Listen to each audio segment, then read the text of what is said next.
Hey everyone, this is Tony Reeves, and this is Reeves Point of View.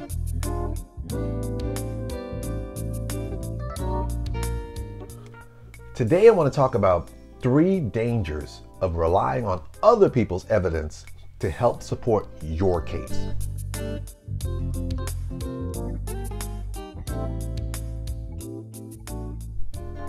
Okay, now this is how it typically flows out, and I've seen this more in the employment arena.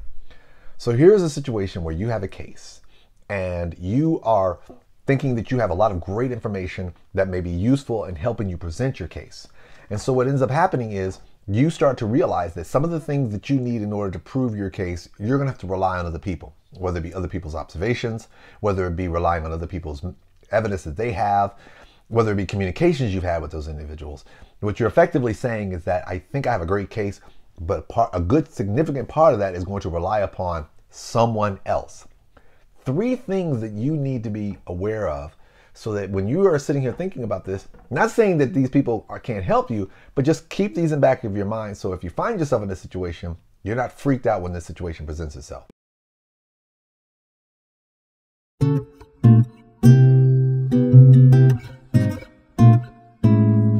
Number 1, you don't know what they have.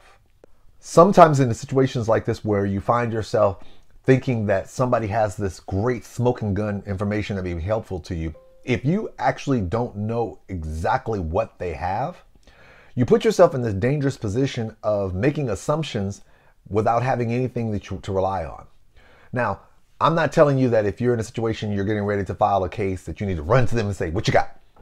Just note at the end of the day that when you're sitting here moving forward in your case, focus on what you have in control of and not so much relying upon what others do. Because a lot of times what happens is that when you fall into that trap of thinking that my case is all that in a bag of chips because not only because of what I have, but also because what that person has, then what ends up happening is that if that person ends up, I wouldn't say freaking you out or anything, but if that person ends up not having the information that you thought they had that would be helpful to you, you're going to find yourself in a situation where you're really going to be upset when you go back in hindsight and realize that the information they have is not as smoking as you thought it was.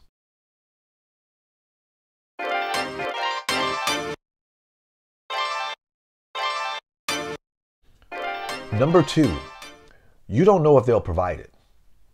Now, one of the great things about discovery when you're filing a lawsuit is that you can pretty much ask for a variety of different things. But sometimes what we don't realize is that when you're asking for things from other persons who you think can help you, you can't always rely that they're going to be cooperative. Now, are there instances where you may be able to compel? Sure. But I often tell people that never think that when the time comes in your litigation case that somebody's going to automatically rise to the level to help you. Because at the end of the day, we are a self-preservation type of environment. It's all about making sure we look after our own well-being. Why is that important for you? Well, it's important because you need to understand that you cannot go into a situation assuming that someone who you believe has some damning information is going to turn it over. Like, I've seen this situation happen where people will say, hey, I know such and such can tell you this because I know they have this.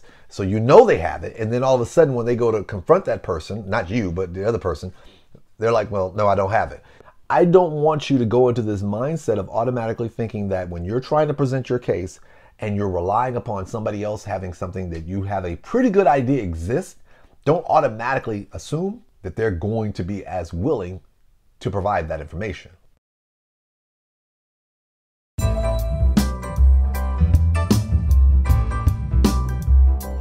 And third, you don't know what they'll say. I hate to be the bearer of bad news, but the number of times where I have seen people in depositions and I've asked my clients, what are they going to say if I depose them? They're going to say this, this, and this. And I can tell you, I have had a couple of times where I've had people come in and they didn't necessarily say it exactly the way the person said it. And then all of a sudden, when I'm done with the deposition, they're like, well, why didn't you ask this? I said, because I asked these questions and they basically gave me the impression that this is not what they were going to say. And of course, my client's mind, they're thinking, you didn't do your job. You're supposed to drag it out of them. I'm like, listen, if the person has decided they're not going to share with me what you think they should say, I can't make them do anything. I can't say, I know you told my client that because that's what he said. No, my responsibility when I was practicing and doing this type of law was to make sure I let people get that information out to the best of my ability. But there were a number of times where I had people who had witnesses that they swore would give good information based on their testimony, and during that time, goose egg, nothing, nada, nil, nine, yet none.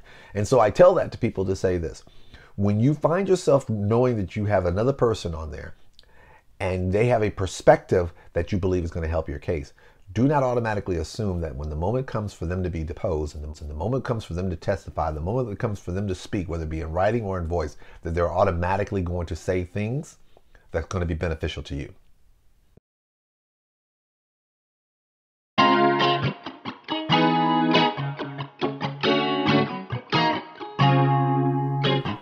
Legal cases are tricky. And depending on the type of case, whether it's administrative or whether it's civil litigation, whether it's in state court, federal court, or local court, if you know that in order for you to be able to get the successful outcome that you're looking for, you're going to have to rely on someone, just note that it may not always go the way you think. You should have in your mind, and if you got an attorney, they'll school you on this, to say, if they can develop your case and prove your case based on the evidence that they have, that you have, that's always best. Relying on a third party is always a crapshoot if you can't definitively say or know for sure what they're going to say, do, or provide.